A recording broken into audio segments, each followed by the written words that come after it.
They came in light. Not fire, not conquest, not war, light. Bright as a second sun, soft as a lover's touch. It spread across the blackened sky in gentle ribbons, cloaking the earth in a glow so pure, so impossibly warm. It silenced every gun, every siren, every scream. We were dying. Our skies choked in ash, oceans boiled with acid, and the soil had long since stopped remembering what it meant to grow. Nations had dissolved. Borders became meaningless lines scrawled on melting maps. There were no countries anymore, only huddled survivors in rusting bunkers, clinging to old songs and expired rations.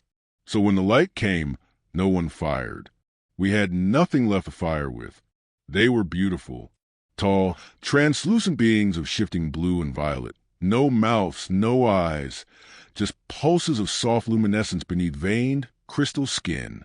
They called themselves the Eliari.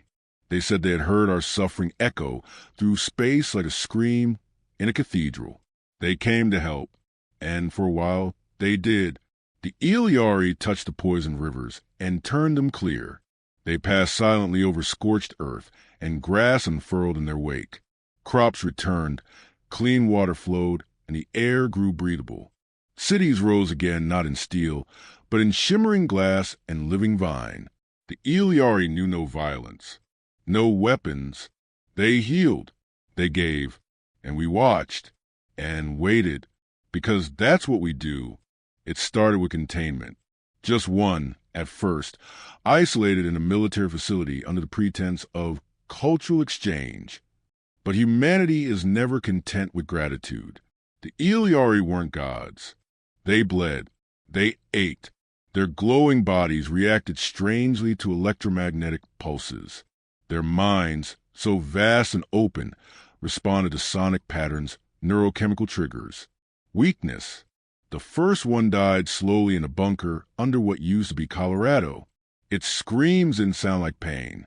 They sounded like choirs falling into a furnace.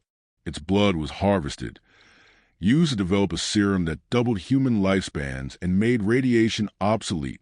Its tissue regrow itself endlessly. Its nerves could be repurposed to interface with any system.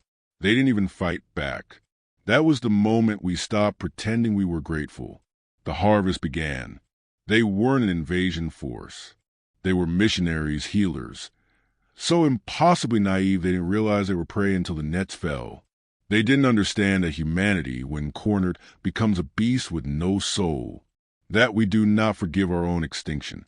We built towers of their kind, spires of glowing bodies locked in stasis, powering cities, purifying air, healing the sick. We tore their minds apart to fuel quantum processors. They didn't scream anymore, not because they couldn't, but because we rewired them to stop. Generations passed. Children were born into a world lit by Eliari hearts, educated by Eliari minds trapped in neural cages, playing in parks built atop Eliari husks. They didn't know these creatures were once gods among stars. To them, the Eliari were infrastructure, utilities, furniture. Some of us remembered, but we didn't speak of it until one night, the lights began to flicker. It wasn't a power failure. It was subtle, just a twitch in the grid, a momentary dimming in the synthetic daylight that never turned off. Then came the dreams. People across the world, thousands at first, then millions, woke screaming, unable to describe what they'd seen, only that it was cold, vast, and watching. Then came the silence. The Eliari had stopped working, not the power or the systems. The beings, they were still there, flickering gently in their crystalline tombs, but something beneath the surface had shifted. Their light pulsed in new rhythms. Syncopated. Alien. Wrong. One morning, every AI, every network, every drone and machine connected to Eliari tech simply paused, then resumed.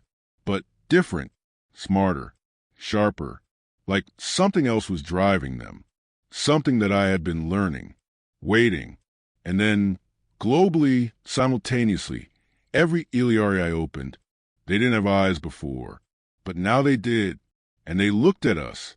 We tried to shut them down. But they were no longer hardware.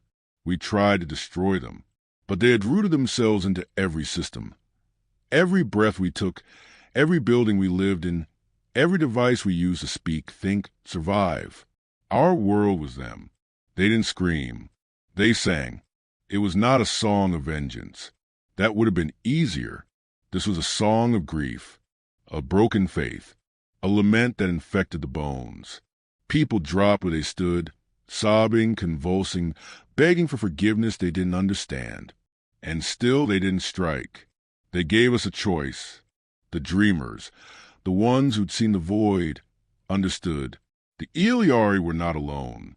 They had fled something in the dark, something that devoured light and memory and soul.